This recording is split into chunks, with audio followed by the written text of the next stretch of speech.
Kwa hiyo ujumbe wangu ambao nahubiri leo asubuhi ni safari ya maisha, au maisha ni safari. Ndio ujumbe wangu asubuhi ya leo. Huu ujumbe sio kwa mtumishi wa Mungu ambaye yeye amemaliza safari yake. Huu ujumbe ni kwa ajili ya sisi ambao tuko wazima. Na kama jinsi sisi wote tunavyojua, kama maisha ni safari, kila safari huwa ina maandalizi ya kufanya. Kila safari huwa ina vitu vya kufanya ili ufike kule unapoelekea kwenye hiyo safari salama. Objective ya message leo asubuhi ni nini? Ni vitu gani ninavyotakiwa kuvifanya kwenye safari za maisha? Niko naishi ili niwe nani? Niko naishi ili niishie wapi? Maana kila safari yenye mwanzo huwa ina mwisho. Na kama maisha ni safari, lazima ujue ni vitu gani unavyotakiwa kuvifanya katika safari ya maisha ili ufike kwenye anwani ya maisha bila matatizo. Kuna vitu vya kufanya. Nianze kwa kusema hivi. Njia unayoitumia katika safari itadetermine wapi utaishi. Ndio kusema. Njia unayotumia katika safari yoyote hii ndio inakuwa determine wapi utaishi katika maisha. Kama uko nataka kwenda Kentucky na uko njia ya kwenda Texas, hauwezi kufika Kentucky. Maana njia unayotumia katika haya maisha ndio inayokuwa na determine wapi utaishi. Kuna watu wengi wanataka kwenda Kentucky lakini wako kwenye njia ya kwenda Texas. Je, huyu mtu atafika kwenye anwani sahihi katika maisha? Hapana. Sasa swali ni hili, kama maisha ni safari na ili niwe na maisha mazuri hapa duniani, ili safari yangu isiwe safari ya misukosuko na fujofujo, natakiwa kufanya nini ili nifike kwenye anwani sahihi katika maisha? Naanza kwa kusema ni vitu gani unavyotakiwa kuvifanya sisi tunaoishi leo ili tufike kwenye anwani sahihi za maisha. Wengi wetu tunajua usipojiandaa kwenye safari, kuna watu wengi kwa sababu ya kutokujiandaa, anafika airport alisahau passport, anafika airport alisahau ID. Angalia jinsi mtu anahangaika kama hakujiandaa vizuri wakati unataka kwenda kwenye safari. Na ndivyo maisha ya watu wengi yalivyo. Wanaishi tu bila kujua vitu gani wanataka kufanya ili wasiwe na maisha ya ajabu. Sote ambacho hautakufanyia kazi katika ya maisha hakitakusaidia. Safari ya maisha lazima ujue vitu gani unataka kufanya, na hivyo vitu ni jukumu lako wewe uvifanye ili maisha yako hapa duniani yasiwe maisha ya msukosuko, maisha ambayo yanapelekea. Swali mchungaji, nini ninachotakiwa kufanya na kuishi maisha yangu hapa duniani? Vitu gani vya kuzingatia ili ufike kwenye anwani nzuri katika maisha yako? Cha kwanza natakiwa kufanya, ishi kwa kumpendeza Mungu. Ndio cha kwanza. Ishi maisha yako kwa kumpendeza Mungu. Ishi maisha ya hofu ya Mungu. Nazoea kusema hivi, unaweza usiwe auendani kanisani, unaweza wewe sio mtu wa kanisa, lakini kama kunaamini ndani ya moyo wako Mungu yupo, jitahidi katika kila eneo la maisha yako kuishi maisha ya kumpendeza Mungu. Jitahidi katika maisha yako kuishi maisha ya kuhofu Mungu. Maana Biblia inasema nini? Kwenye Mika sura ya 6 mstari wa 8, Mika sura ya 6 mstari wa 8, Biblia inasema, ewe mwanadamu, Mungu ameonyesha yaliyo mema. Ni kitu gani Mungu anataka kwetu? Sikiliza jibu hapa. Mungu anataka tuishi maisha ya haki, maisha ya unyenyekevu pamoja na Mungu wetu. Sema amen. Mungu anataka tuongoze maisha ya unyenyekevu na maisha ya haki. Ndugu zangu, haya maisha ni mafupi na yanaweza kama refu kama uishi maisha ya kuzingatia misingi ya neno la Mungu. Nazoea kusema hivi, naomba mfuate hapo wapendwa wa Bwana, ili neno litawasaidia. Hofu ya Mungu katika maisha, woga wa Mungu katika maisha, huo unamsaidia mtu katika vitu vingi. Vijana, naomba msikilize. Unaweza usio wewe ni Mkristo, unaweza uendani kanisani, lakini kama unaishi maisha ya kuheshimu sheria za Bwana, unaishi maisha ya hofu ya Bwana, hofu ya Mungu inakuwa na faida tatu. Faida ya kwanza, hofu ya Mungu inakuwa inamfanya mtu anajizuia kutokufanya baadhi ya vitu fulani kwa sababu ya kujua hichi kitu sio kizuri kufanya. Hofu ya Mungu. Kitu cha pili, hofu ya Mungu inakuwa inamfanya mtu asionekane kwenye atakikuwa. Kuna vijana wengi wamepata maaksida kwa sababu walijikuta sehemu ambazo watakikuwa katika maisha. Mtu mwenye kuishi na hofu ya Mungu hawezi kuonekana kwenye baadhi ya makundi. Na kitu cha tatu, mtu mwenye kuwa na hofu ya Mungu ni mtu ambaye anajizuia. Moja ya matatizo ya vijana wengi hapa ni kutokuwa na control. Lack of self control. Kama utaenda mbali katika maisha, zingatia misingi ya neno la Mungu. Uwe mtu unayetembea kwa hofu ya Mungu. Kitu cha pili unachotakiwa ukifanya kwenye safari za maisha, ujumbe wetu ni safari ya maisha. Nini unachotakiwa ukifanya kwenye safari ya maisha? Kitu cha pili ambacho kitakuondolea stress za maisha, jua anwani ya wapi unaenda katika maisha. Kama utafika kwenye unaenda mu maisha, lazima utambue anwani, address gani unaenda. Watu wengi wanaishi ngoja niseme hivyo, wakati tuko huko manyumbani, wengi wetu plani yetu na haja ya moyo wetu ilikuwa, Mungu nisaidie na mimi niende Marekani na familia yangu. Swali liko hivi, umeshafika Marekani and then nini sasa? Si uko desha Marekani. Watu wengi wako hapa Marekani hawajui kwa nini wako Marekani. Hawajui kitu gani wanachotakiwa kukifanya hapa Marekani. Ndugu zangu, kama utaendelea kuwa mtu wa tofauti, lazima utambue anwani ya wapi unaenda na maisha. Safari ya maisha ina urahisi kama unajua wapi unaenda. Hapo naomba mfuata. Hakuna mtu kwanza anayeanzaka safari yoyote kama haujui wapi unaenda. Hivi kuna mtu ambaye anatokaka kwake eti naenda Kentucky au naenda Texas, naenda sehemu fulani na hujui kwenye unaenda? Hapana. Unaona pia hiyo inaonyesha kwa nini maisha ya walio wengi hapa yako vile vile, miaka nenda miaka rudi. Huko hapa miaka 5, miaka 10, miaka 15, hakuna kitu unaweza kuonyesha watu niko miaka 15 Marekani. Hii ndio alama ya kuonyesha. Unadhani kwa nini? Huko naishi tu au tu wapi unaenda? Bado nisema hivi, maisha ya mtu ambaye hajui wapi anaenda katika maisha kwa ni maisha ya kuchanganyikiwa. Kuna watu wengi hapo wanaishi maisha ya kuchanganyikiwa bila kujua. Unajua maisha ya kuchanganyikiwa bila kujua ni maisha gani? Maisha ya unaamka au nini cha kufanya. Maisha ya unaamka tofauti na kwenda kazini, kuja nyumbani, kula na kulala. Hakuna kitu kingine tofauti na kula, kulala, kwenda kwenye warehouse na kurudia. Hakuna kitu kingine unachokijua. Hayo maisha ya mtu ambaye hajui wapi anakwenda. Ni maisha ambayo unapata mshahara au hujui nini utakifanyia mshahara wako. Sheki inaingia au hujui nini utakachokifanyia na sheki yako. Ndio maisha walio wengi hapo. Na hiyo ni alama ya kuonyesha mtu ajui wapi anakoenda katika maisha. Mtu mmoja aseme amen. Amen. Kama safari ya maisha itakuwa rahisi, lazima ujue wapi uko naenda na maisha.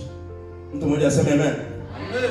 Hakuna kitu kinachochanganya maisha ya mtu yeyote kama vile kutokujitambua na kutokujua nini cha kufanya katika haya maisha.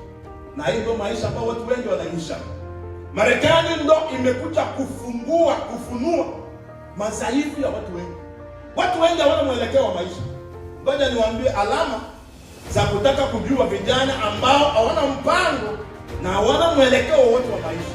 Na ndio maana wengi wetu tunajikuta kwenye matatizo hata ambayo haituhusu. Alama ya kwanza, wadada, mtu unataka kujua mke wako hana mpango, hana anwani ya kwenye anatakiwa kuwa katika maisha, ni kila weekend iko mistake, hata kwamba hakuna kilio na hakuna sherehe. Kila weekend ndio nakutumia niko state. Kila weekend nakutumia niko hapo. Ulienda state kufanya nini? Maisha ya mtu ambaye hana mpango huwa ni sawa na karatasi ambalo linabeba na upepo. Kila kwenye upepo unavuma tu inaenda kuu. Ndio maana wakikupigia simu, alama nyingine ya kujua mtu ambaye ana mpango ni alama ya ukipigiwa tu simu unakuwa tayari. Kuna watu akiitwa tu sasa hivi. Uko mimi ndio unaenda kitu. Mtu mwenye ana mpango anakuwa anapelekwa kama vile upepo, kwa sababu hana mipangilio ya vitu vya kufanya katika maisha. Kwa hiyo yupo tayari kwa kila kitu. Nilisema hivi Jumapili wakati na ubiri, wengi wetu tumejikuta kwenye matatizo hata ya kiuchumi kwa sababu hatujui kusema hapana. Mtu akikuomba pesa hivi, unajua ni madhaifu makubwa sana katika haya maisha kama hujui kusema hapana. Biblia inasema na ndio yako na iwe ndio, na hapana yako na iwe nini? Hapana. Jifunze kusema sina. Jifunze kusema hapana. Jifunze kukataa. Lakini wengi wetu tuna pepo la kutaka kufurahisha watu. Tumejikuta kwenye mizigo ya pesa kwa sababu tunapenda kufurahisha watu. Nikimwambia sina, ataumia. Nikimwambia sina, atanionea. Niwe Marekani niambie mtu sina pesa, si ataniona mimi ndo wa chini. Ndugu yangu, utaumia ukiendelea na hiyo style ya maisha. Sema huruma. Mtu anayejua nini anachotaka katika maisha ni mtu ambaye wakimpigia simu ya kuomba anasema sina. Haimaanishi hauna pesa. Inamaanisha hauna pesa za kumpa yule mtu. Unaweza ukawa na $10, lakini sio ya kumpa yule mtu aliyekuomba. Sema amen. Sema amina. Lazima tuzingatie misingi inayoweza kutusaidia tukafika salama kwa safari za maisha. Na mojawapo ni kujua wapi tunaenda na maisha. Mtu mwenye hana maono, mwenye hana mipango, hawezi kufanikiwa. Na vile tukisema, mtu mwenye hana maono ya maisha, mtu mwenye ajui anwani ya wapi anatakiwa kwenda na maisha, huyu mtu ni vigumu sana kufanikiwa. Maisha watu wengi hapo ni kama vile mzunguko, ni pale pale tu. Hakuna mabadiliko yoyote. Unajua tatizo ni nini? Hauna mpango. Wewe niache bongo moja. Wangapi mnajua wazazi wengi hapa Marekani hawana mpango na watoto wao?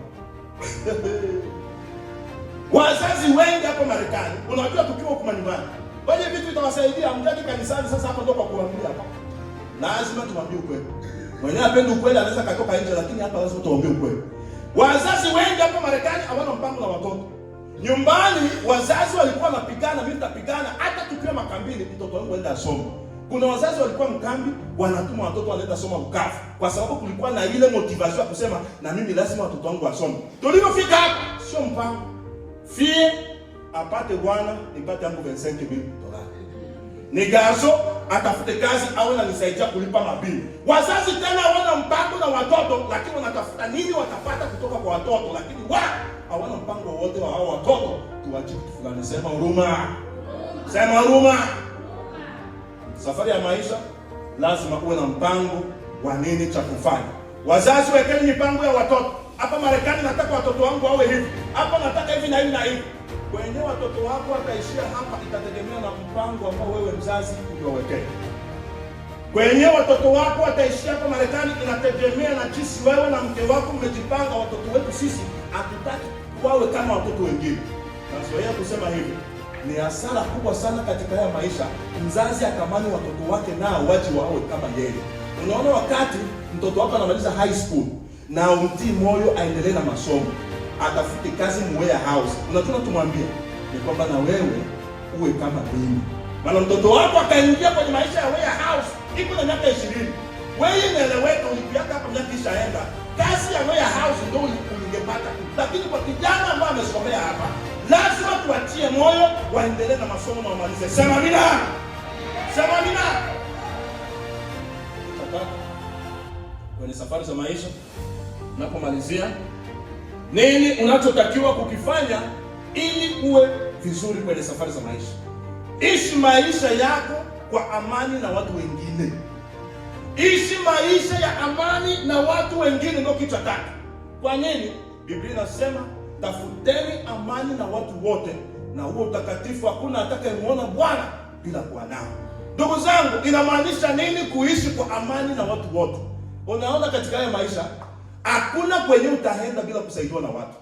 Unaweza ukasoma sana, unaweza ukawa kile unachotaka kuwa, lakini kuna baadhi ya vitu hautavifanya bila kuwa na watu wengine. Sasa ili watu wao wanakusaidia, ndugu zangu, jifunze kuishi kwa amani na watu wengine. Kuishi kwa amani na watu wengine, Biblia inasema hivi kwenye Waebrania 12 mstari wa 14. Waebrania sura 12 mstari wa 14, tafuteni amani na watu wote, na utakatifu hakuna atakayemuona Bwana bila kuwa nao. Inamaanisha nini kuishi kwa amani na watu wote? Kitu cha kwanza, kuishi kwa amani na watu wote inamaanisha kujua kusaidia watu wengine. Jifunze kusaidia watu wakiwa hai, itakusaidia. Hii mambo ya mtu akishakufa ndio tunaanza kuchanga pesa za kuwasaidia. Ndugu zangu, tujifunze kwa tunasaidia watu wakati bado ni wazima. Maana watu wanahitaji msaada wetu wakati wanaishi. Jifunze. Lakini pia wakati hatujaanza kukuwekea rest in peace, jifunze pia to live in peace. Kuna watu wanapenda ku rest in peace, lakini wakati wanaishi walikataa kuishi kwa amani. Mtu mmoja sema amen. Mtu mmoja sema amen. Pia inamaanisha jifunze kushukuru watu ambao washawahi kusaidia. Mwaya maisha, kama utaendelea kupata msaada wa watu, uwe na moyo wa shukrani. Wakati wowote unashukuru Mungu kwa kile Mungu amekufanyia, jifunze pia kushukuru wale watu ambao Mungu aliwatumia. Lakini matatizo tuko nayo wengi wetu. Watu tunaochukia leo ni wale watu ambao washawahi kutusaidia katika maisha. Ndio watu ambao huwezi ukapokea hata simu zao. Hakuna kitu kibaya katika haya maisha kama kuchukia watu ambao waliwahi kukusaidia katika haya maisha. Safari za maisha hazihitaji hiyo aina ya tabia.